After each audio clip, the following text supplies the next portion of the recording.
Shalom. Saudara siap untuk menerima firman Tuhan pada pagi hari ini? Amin. Puji nama Tuhan. Di tahun 2022 gereja kita New Beginning Church kita punya tema tahunan yaitu Destiny. Saya baca dengan singkat. Destiny adalah tujuan akhir, yaitu suatu perjalanan yang telah disiapkan untuk kita lewati, untuk setiap kita melewatinya, agar kita sampai kepada tujuan akhir kita. Tentunya sepanjang perjalanan itu akan banyak peristiwa yang kita lewati sampai kita mencapai tujuan akhir kita.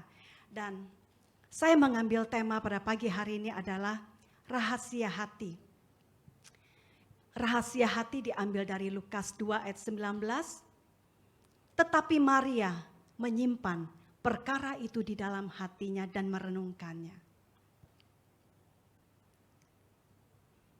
Kita percaya bahwa Tuhan itu memiliki tujuan dan rencana yang baik di dalam kehidupan setiap kita. Amin. Firman Tuhan berkata di dalam Yeremia 29 ayat 11 bahwa rancangan Tuhan bukanlah rancangan kecelakaan, bukan rancangan sakit penyakit ataupun kemalangan, tetapi rancangan Tuhan di dalam hidup kita itu pada akhirnya akan membawa kita menikmati masa depan yang baik.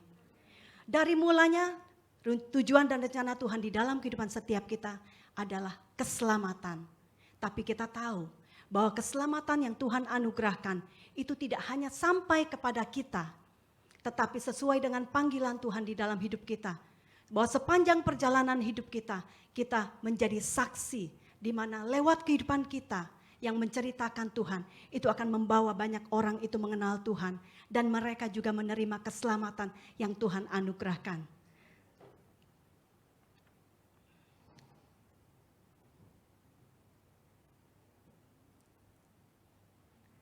Di dalam perjalanan kehidupan kita, Tuhan memberikan kepada kita kehendak yang bebas. Jadi kita punya kebebasan untuk kita mengatur kehidupan kita, gaya hidup kita. Kita punya kebebasan untuk menentukan pilihan-pilihan kita. Kita punya kebebasan untuk menentukan keputusan-keputusan kita. Tapi kita tahu bahwa di dalam mengambil pilihan, di dalam menentukan pilihan ataupun mengambil keputusan, itu tidak selalu betul. Seringkali kita mungkin memiliki keputusan yang salah atau kita memiliki pilihan yang salah di dalam hidup. Untuk itu, kita perlu bergantung sepenuhnya kepada kasih karunia Tuhan. Karena kalau kita bergantung kepada apa yang kita miliki, kemampuan kita mungkin, kepintaran kita, ataupun kekayaan kita, status sosial kita, kita pasti gagal. Karena semuanya itu terbatas. Itu sebabnya di dalam perjalanan hidup kita, di dalam kehidupan kita, kita perlu bergantung kepada kasih karunia Tuhan, kepada kebaikan Tuhan, kepada kemurahan Tuhan di dalam kehidupan kita. Firman Tuhan memberitahu kita bahwa tidak semua orang itu akan berhasil mencapai tujuan akhir mereka dengan sempurna. Ya. Ada orang-orang yang memulai perjalanan hidup mereka itu dengan benar. Dengan sikap yang benar mungkin, dengan hidup bertanggung jawab, bahkan dengan pilihan-pilihan yang benar. Tetapi mungkin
your baby boy would give sight to the blind man.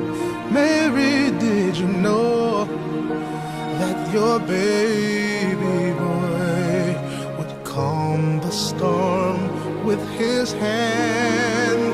Did you know that your baby boy has walked where angels try?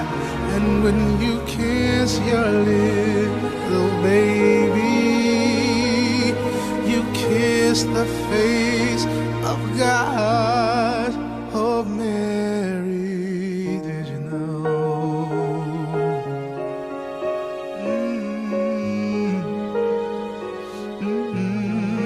Mary, did you know?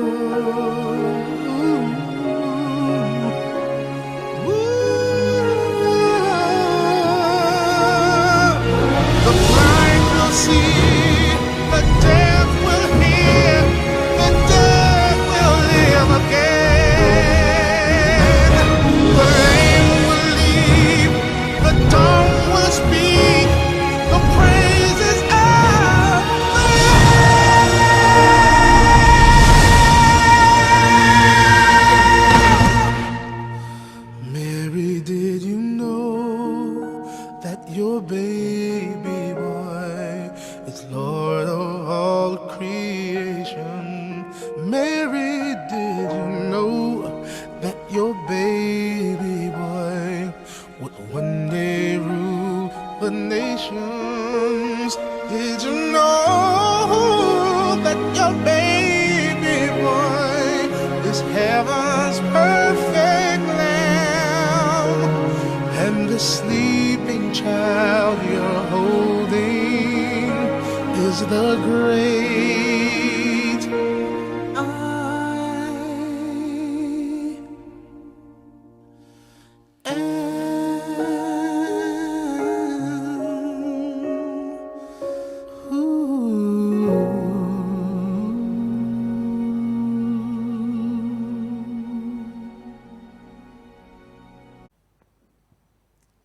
Rencana Tuhan di dalam hidup Maria ialah melahirkan dan membesarkan, menjadi ibu Sang Juru Selamat. Saya sempat berpikir, kenapa mesti Maria? Maria kan saat itu sudah bertunangan ya. Kenapa sih Tuhan gak pilih wanita yang single dan available? Ya. Namun di dalam Lukas 1 ayat 30 kita menemukan jawabannya. Malaikat itu berkata kepada Maria, jangan takut Maria, karena engkau beroleh kasih karunia Tuhan. Jadi kita belajar bahwa Maria dipilih oleh Tuhan itu semata-mata hanya karena kasih karunia Tuhan, karena kemurahan Tuhan, karena kebaikan Tuhan. Tuhan sangat tahu hatinya Maria itu terbuka kepada Tuhan. Tuhan sangat tahu bahwa Maria begitu sangat mengasihi Tuhan. Maria sangat percaya kepada Tuhan. Maria sangat menaruh pengharapannya kepada Tuhan. Dan Tuhan tahu kalau Maria akan menyerahkan apapun dan akan memilih untuk melakukan kehendak Tuhan di dalam hidupnya. Tuhan menganugerahkan kasih karunia kepada Maria. Bukan hanya Maria mempercayai Tuhan dan rencana Tuhan, tetapi kasih karunia Tuhan diberikan kepada Maria untuk Maria bisa melakukan kehendak Tuhan di dalam hidupnya. Memenuhi rencana Allah keselamatan bagi umat manusia. Ketika Gabriel datang kepada Maria, dengan segala kerendahan hati Maria berkata, aku ini hamba Tuhan, jadilah padaku sesuai dengan kehendak-Mu. Keputusan yang Maria buat untuk menerima rencana Tuhan di dalam hidupnya adalah penyerahan yang total dari sebuah kerendahan hati, ketaatan dan kepercayaan kepada Tuhan. Sekalipun rencana Tuhan itu adalah rancangan yang mustahil bagi manusia. Maria tidak pernah tahu bahwa keputusan yang Maria ambil untuk menerima rencana Tuhan itu di dalam hidupnya, itu membawa Maria masuk kepada perjalanan, masuk kepada serentetan peristiwa yang tidak pernah ia alami, yang tidak pernah ia pikirkan. Maria tidak pernah tahu bahwa ketika ia akan menghadapi hujatan banyak orang karena hamil di luar pernikahan. Maria nggak pernah tahu bahwa dia harus mengalami kesulitan yang besar waktu dia ingin melahirkan, naik keledai mencari penginapan namun tidak ada penginapan baginya. Sehingga Maria harus melahirkan bayi, sang juru selamat itu di kandang binatang yang hina. Maria tidak pernah tahu bahwa ia harus melarikan diri dari bala tentara Herodes yang hendak membunuh bayi-bayi kecil. Dan Maria tidak pernah tahu bahwa pada akhirnya Yesus itu akan ditolak oleh manusia, oleh banyak orang, dan mati di kayu salib. Serentetan peristiwa yang harus dijalani oleh Maria itu menantang kepercayaan Maria akan Tuhan. Kenapa seperti ini? Bukankah dia adalah pilihan Tuhan? Bukankah anak yang dilahirkannya itu sang juru selamat? Tetapi kenapa dia harus mengalami perkara-perkara yang tidak mengenakan di dalam hidupnya? Namun mengalami segala peristiwa yang sulit bagi Maria, Maria terus melangkah dan menjalani kehidupannya sampai ia memenuhi tujuan dan rencana Tuhan. Yesus memang mati di kayu salib, tapi puji Tuhan, Yesus akhirnya bangkit. Kebangkitan Yesus menyatakan kepada Maria bahwa rencana Allah itu genap di dalam hidupnya. Keselamatan itu terjadi di dalam kehidupan Maria dan keluarganya. Dan kita tahu ketika Yesus naik ke surga, Maria bersama anak-anaknya dan seluruh murid-murid Tuhan Yesus, mereka tetap terus melayani Tuhan dan memberitakan tentang keselamatan. Panggilan Tuhan atas hidup Maria begitu spesial, menjadi ibu bagi sang juru selamat. Namun kalau kita perhatikan, perjalanan hidup yang Maria alami adalah perjalanan yang biasa, perjalanan yang normal. Tidak ada yang spesial di dalam kehidupan Maria. Maria memang mengalami perkara-perkara yang mengagumkan, namun Maria juga mengalami perkara-perkara yang sulit.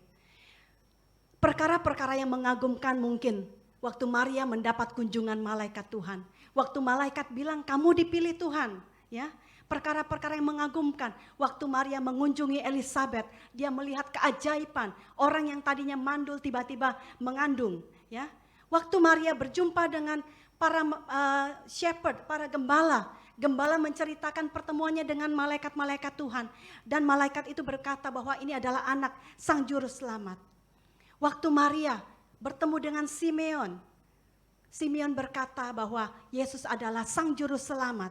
Waktu Maria menemukan Yesus di bait Allah. Ketika Yesus berkata, aku harus ada di rumah Bapakku. Maria juga mengalami perkara-perkara yang mengagumkan di dalam hidupnya. Waktu Maria menyaksikan sendiri bagaimana Yesus sendiri anaknya melakukan mujizat-mujizat yang luar biasa. Yang mati dibangkitkan, yang buta melihat, yang lumpuh berjalan. Puji Tuhan. Kita juga melihat perkara-perkara yang sulit yang Maria hadapi. Ya, bahkan sejak kehamilannya sampai rencana Allah itu digenapi, Maria mengalami perkara-perkara yang sulit. Kepedihan Maria di dalam kehidupan rumah tangganya sendiri untuk dia bisa membesarkan Yesus yang adalah anak Allah dalam wujud manusia bersama-sama dengan anak-anaknya sendiri. Ada pertentangan di dalam keluarga di mana anak-anak Maria sendiri, anak-anak kandung Maria mengatakan bahwa Yesus itu aneh, bahwa Yesus itu orang yang tidak waras. Kita bisa bayangkan kalau di dalam suatu keluarga anak-anak saling bertentangan seperti itu. Itu menimbulkan kepedihan yang luar biasa bagi orang tua, bukan? Maria mengalami perkara-perkara yang sulit menghadapi orang-orang yang mengolok-olok anaknya sendiri, yang mengolok-olok Yesus, yang selalu mencari kesalahan-kesalahan Yesus untuk membunuh Yesus, yang menolak Yesus dan yang tidak percaya kepada Yesus. Dan kita tahu, perkara yang sulit, kepedihan di puncak hidup Maria adalah ketika Maria harus menyaksikan anak yang dikasihinya pada akhirnya harus dicambuk di depan matanya, harus disesah, mencucurkan darah, dan pada akhirnya mati di kayu salib. Kepedihan yang luar biasa. Mengalami perkara-perkara yang menyenangkan, yang mengagumkan, maupun mengalami perkara-perkara yang sulit di dalam kehidupan Maria. Bagaimana Maria menjalani kehidupannya sampai ia bisa memenuhi tujuan dan rencana Allah. Rahasia hati Maria adalah Maria menyimpan perkara-perkara itu di dalam hatinya dan merenungkannya. Kalau Maria mengalami perkara-perkara yang sulit di dalam hidupnya, dengan mudah Maria itu bisa merasakan kekecewaan sekali. Kecewa kepada Tuhan ya. Dengan mudah Maria bisa merasa frustasi dengan hidupnya. Dengan mudah Maria itu bisa merasa pahit hati terhadap Tuhan. Menyesal dan mengasihani diri. Namun puji Tuhan bahwa Maria tidak menyimpan perasaan-perasaan itu di dalam hatinya. Namun sebaliknya Maria memilih untuk diam dan merenungkan perkara-perkara yang benar di dalam kehidupan Maria. Itu yang dia simpan di dalam hatinya dan yang ia renungkan. Rahasia hati Maria, ini yang Maria simpan. Maria merenungkan tujuan dan rencana Allah di dalam hidupnya. Maria mengingat bahwa Allah memilih dia. Allah memiliki kasih karunia-Nya di dalam hidupnya. Allah punya tujuan yang baik di dalam hidupnya. Maria merenungkan perkara-perkara ajaib yang dilakukan oleh Roh Kudus. Perkara-perkara yang mustahil bahwa ia mampu melewati semua di dalam segala keterbatasan dan ketidakmampuan Maria. Maria merenungkan perkataan-perkataan Allah yang disampaikan kepadanya. Ini rahasia hati Maria. Menyimpan perkara-perkara yang benar itu di dalam hatinya dan merenungkannya. Waktu Maria merenungkan perkara-perkara yang benar, itu memberikan dia kekuatan yang baru. Itu membangkitkan iman dia, membangkitkan pengharapan dia kepada Tuhan untuk tidak putus asa dan tidak menyerah dengan hidupnya.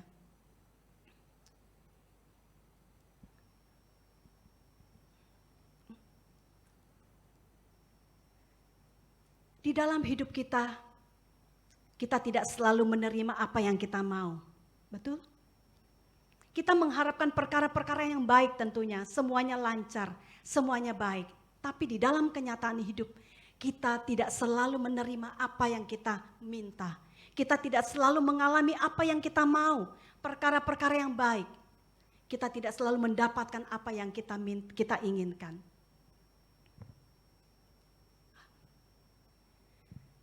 Apa yang kita simpan dan apa yang kita renungkan itu menentukan kehidupan kita.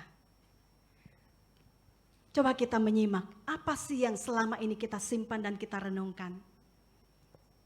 Apakah kita menyimpan dan merenungkan pengalaman-pengalaman buruk kita di masa lalu? Mungkin kita pernah memulai usaha, namun kita gagal. Segala usaha kita gagal, tidak ada yang berjalan dengan baik. Atau masihkah kita menyimpan pengalaman-pengalaman di mana kita gagal di dalam pelayanan kita? Atau kita gagal, kita mengalami kegagalan di dalam kehidupan berumah tangga kita. Kalau kita menyimpan perkara-perkara kegagalan-kegagalan yang ada, yang pernah kita alami, hal itu akan membuat kita mengalami trauma. Kita akan mengalami kehilangan kepercayaan diri. Kita akan mengalami penyesalan yang tidak berkesudahan. Kita akan mengalami kehilangan keberanian untuk kita memulai lagi, untuk kita mencoba lagi. Dan kita mungkin mengalami keputusasaan. Atau kita mengalami perkara-perkara yang tidak bisa kita lupakan. Banyak orang-orang yang tidak bisa melupakan kepahitan mereka waktu mereka ditinggal oleh mungkin pasangan hidup mereka. Waktu kita mengalami kekecewaan terhadap orang yang dekat dengan kita. Kecewa terhadap majikan kita. Kecewa terhadap anak-anak kita.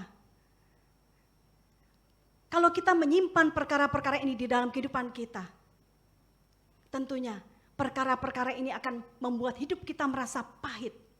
Ya, kita akan luka di dalam batin kita. Kita tidak bisa mengampuni, hidup di dalam kebencian, hidup di dalam kemarahan. Atau seringkali kita menyimpan kenyataan hidup yang pahit. Banyak orang marah kepada Tuhan. Kenapa? Dari satu masalah selesai, datang lagi masalah yang lain. Selesai, ada lagi masalah yang lain. Penyakit. Padahal aku sudah sungguh-sungguh kepada Tuhan. Aku selalu menolong orang-orang yang susah. Tetapi kenapa penyakitku sendiri tidak disembuhkan Tuhan? Perasaan-perasaan ini, kalau kita simpan, itu tidak mendatangkan kebaikan.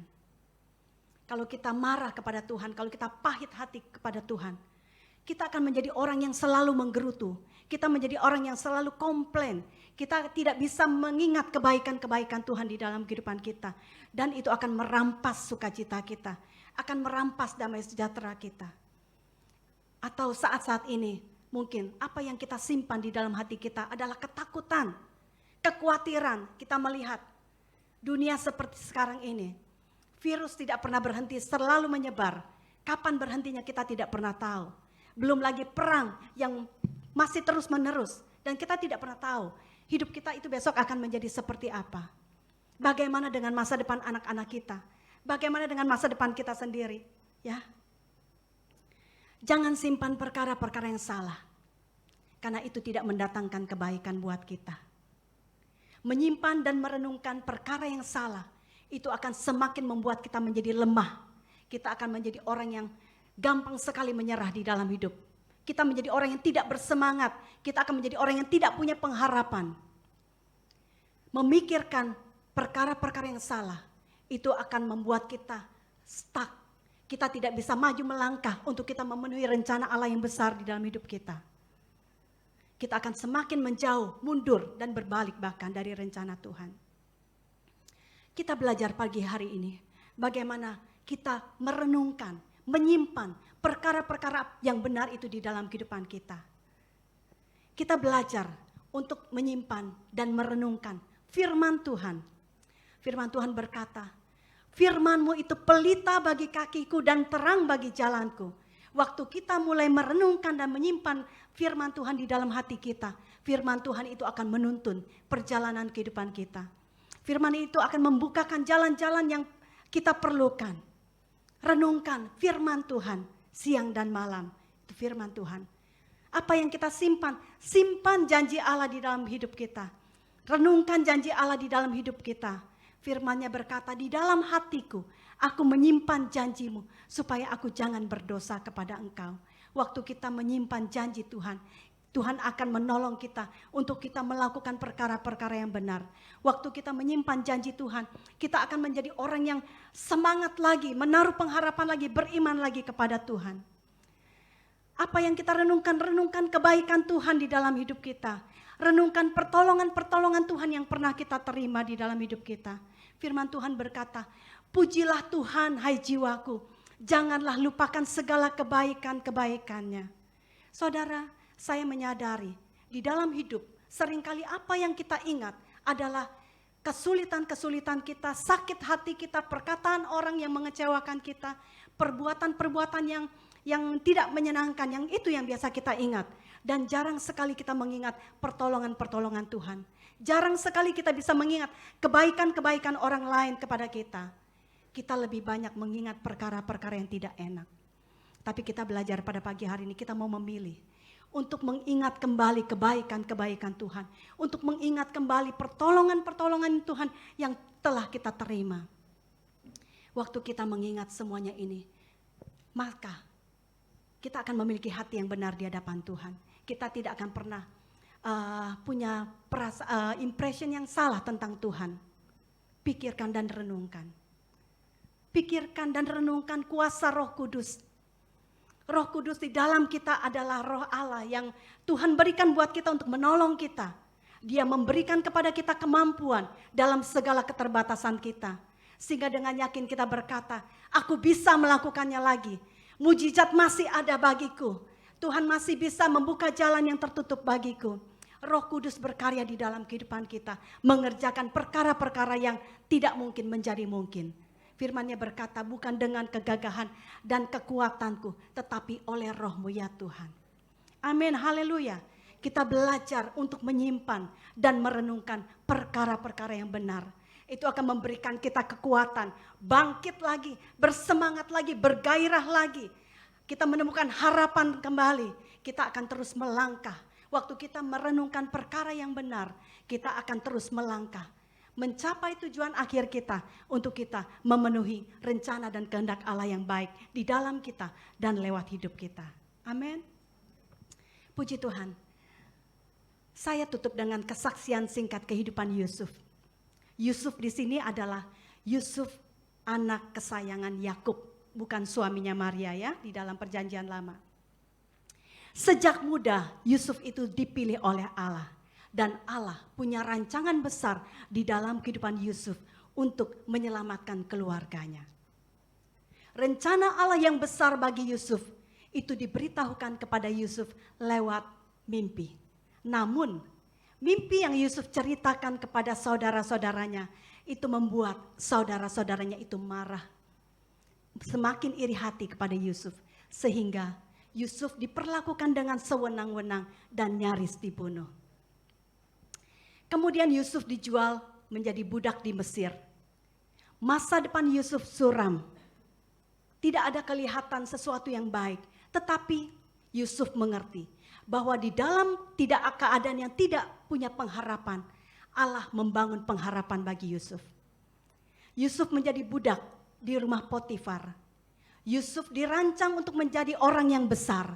Tetapi Yusuf harus masuk ke dalam ujian dan penderitaan. Kejadian demi kejadian yang dialami Yusuf itu membuat seakan-akan Yusuf itu enggak punya lagi pengharapan, enggak punya lagi masa depan, enggak punya lagi rancangan Allah di dalam hidupnya. Ketika Yusuf digoda oleh istri Potifar, dengan berani ia menolak untuk berbuat dosa. Sekalipun Yusuf harus dimasukkan di dalam penjara, namun pada akhirnya kita tahu bahwa Yusuf menjadi penguasa di Mesir. Yusuf menyelamatkan seluruh keluarganya. Yusuf tidak menyimpan dan tidak merenungkan kepahitan hidup yang ia alami. Ia tidak jatuh ke dalam mengasihani diri karena ia adalah anak kesayangan bapaknya. Tetapi di dalam kehidupan yang harus dia jalani, dia mengalami penderitaan yang luar biasa.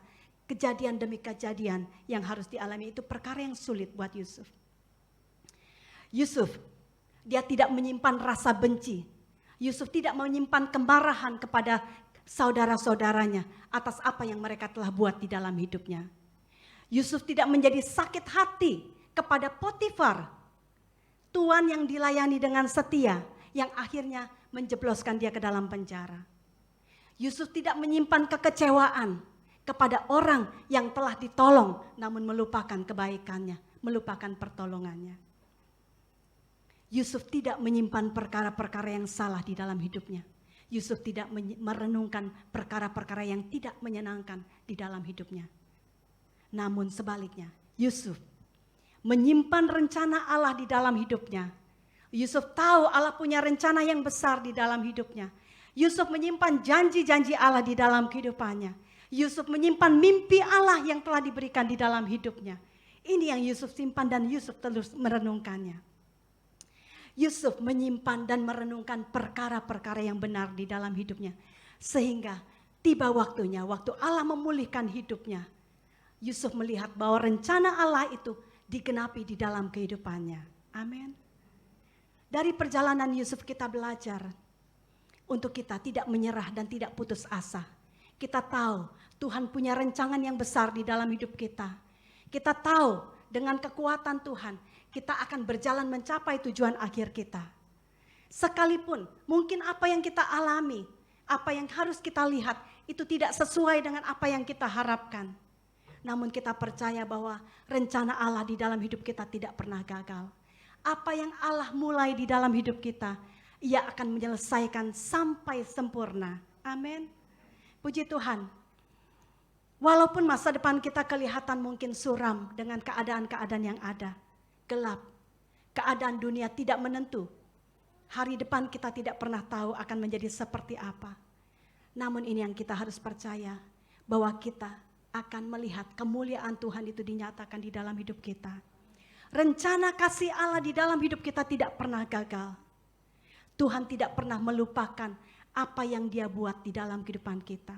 Percaya bahwa Dia akan terus menuntun perjalanan hidup kita sampai kita menyelesaikan dengan sempurna. Kasih karunia Allah senantiasa akan dinyatakan bagi setiap kita. Sama seperti Maria, kita adalah orang-orang yang dipilih oleh Tuhan. Sebagai orang-orang pilihan Tuhan, Tuhan juga menganugerahkan kasih karunia itu di dalam hidup kita. Dan kita percaya bahwa sepanjang kehidupan kita, kita akan terus mengalami kebaikan Tuhan. Kita akan terus mengalami kemurahan Tuhan, kesetiaan Tuhan.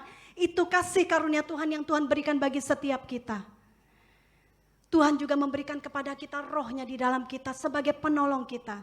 Kita tahu menjalani hidup ini kita tidak punya kemampuan. Kita terbatas, kita lemah. Tapi kita berkata, kita tahu roh Tuhan ada di dalamku. Lebih besar daripada roh yang ada di dunia ini. Dia sanggup mengerjakan lewat kehidupanku perkara-perkara yang dahsyat dan ajaib. Dia memberikan kepadaku kemampuan untuk melakukan apa yang aku tidak mampu. Ini yang kita renungkan. Puji Tuhan, firman-Nya akan selalu memberikan kepada kita tuntunan. Ya, perjalanan kita mungkin tidak smooth, perjalanan kita mungkin sulit. Tapi firman Tuhan itu akan terus menuntun kita. Firman Tuhan itu akan terus membimbing kita. Firman Tuhan itu akan terus meneguhkan kita. Firman itu akan terus memberikan pengharapan di dalam kita. Simpan dan renungkan perkara-perkara ini. Perkara-perkara yang benar di dalam kehidupan kita. Dan mari kita percaya bahwa kita akan terus melangkah. Kita akan terus melangkah. Kita akan mencapai tujuan akhir kita. Kita akan memenuhi setiap rencana dan kehendak Allah yang baik di dalam hidup kita. Amin. Puji Tuhan, mari kita bangkit berdiri. Oh haleluya, terima kasih Roh Kudus. Terima kasih buat kuasa-Mu yang indah Roh Kudus. Kami telah mendengar kebenaran firman-Mu Tuhan, dan kami mengizinkan Roh Kudus Engkau berkarya. Engkau berkarya di dalam setiap hati kami. Kalau selama ini kami tidak bisa melangkah lebih jauh untuk kami mencapai, memenuhi rencana Allah. Kami stuck, kami merasa tidak berdaya. Mungkin ada perkara-perkara yang tidak benar yang kami masih simpan di dalam hati kami. Roh Kudus, saat ini Engkau ambil alih. Engkau berkarya, Engkau menjamah hati-hati yang penuh dengan kekecewaan, hati-hati yang pernah luka, hati-hati yang penuh dengan penyesalan. Engkau berkarya Roh Kudus. Angkat itu dari dalam hati mereka. Biarlah hati-hati mereka diperbaharui dengan perkara-perkara yang benar. Menyimpan apa yang Tuhan taruh. Rencana Allah tidak pernah gagal di dalam hidup kami. Engkau masih terus berkarya. Engkau masih terus menuntun kami. Engkau masih terus mengerjakan perkara-perkara yang ajaib di dalam kami. Roh Kudus, terima kasih. Hati kami terbuka untuk Engkau dan mengizinkan Engkau melakukan perkara-perkara yang indah. Jamah setiap hati Roh Kudus. Berkarya, perbaharui dengan kebesaran-Mu. Haleluya, haleluya. Thank you Lord. Terima kasih. Thank you Jesus. Terima kasih Roh Kudus buat kuasa-Mu yang indah. Hidupku menggenapi firman-Mu. Kami percaya Tuhan. Tanpa mujizat genapi tiap langkahku.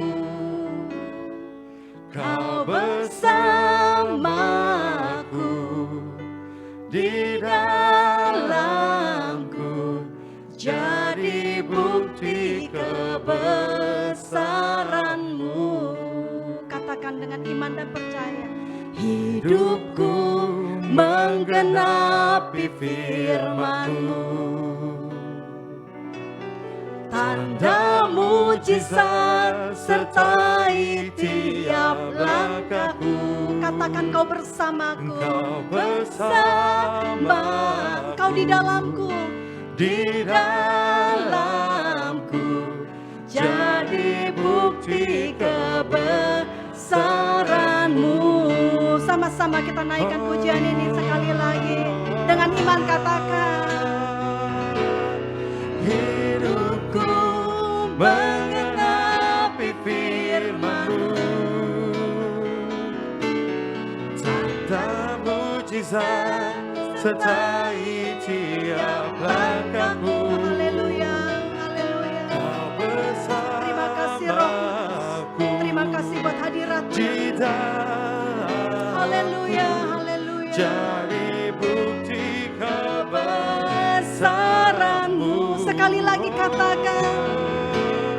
Hidupku menggenapi firman-Mu. Kami percaya Tuhan. apa yang kau rancang di dalam hidup kami, itu pasti engkau genapi sesuai dengan waktu-Mu. Haleluya, haleluya. Thank you Lord, thank you Holy Spirit. Haleluya.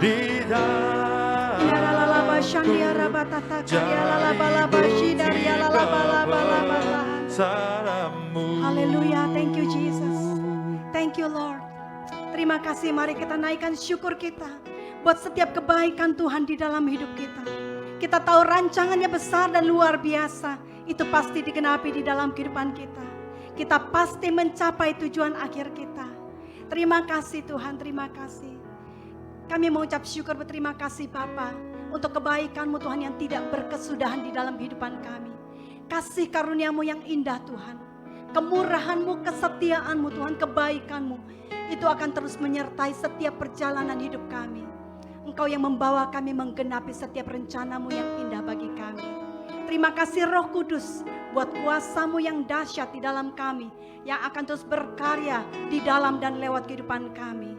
Memampukan kami untuk melakukan perkara-perkara yang indah, dahsyat dan luar biasa. Terima kasih Bapa, terpuji nama-Mu Tuhan. Hidup kami mempermuliakan Engkau. Di dalam nama Tuhan Yesus kami mengucap syukur dan kami sudah berdoa. Haleluya, sama-sama kita katakan. Amin, haleluya. Tuhan Yesus memberkati setiap kita. Thank you Pastor.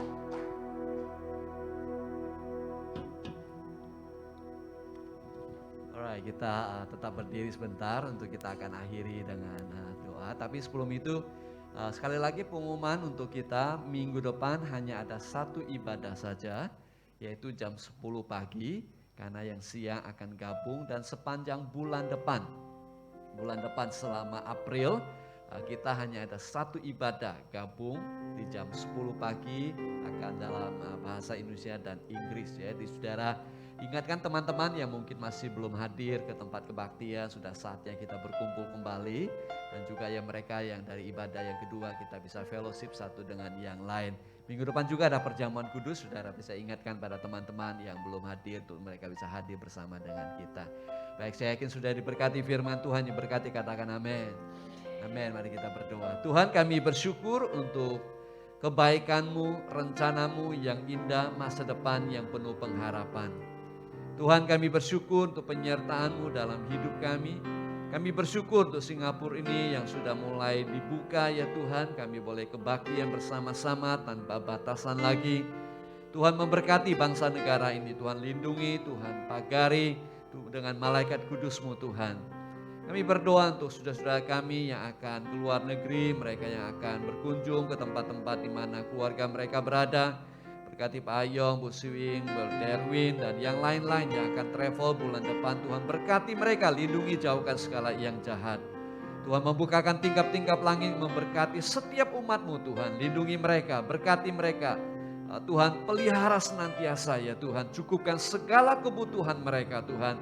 Gagalkan niat jahat manusia, gagalkan rencana iblis, tegakkan kerajaan-Mu. Jadi kehendak Tuhan yang sempurna dalam hidup umat-Mu.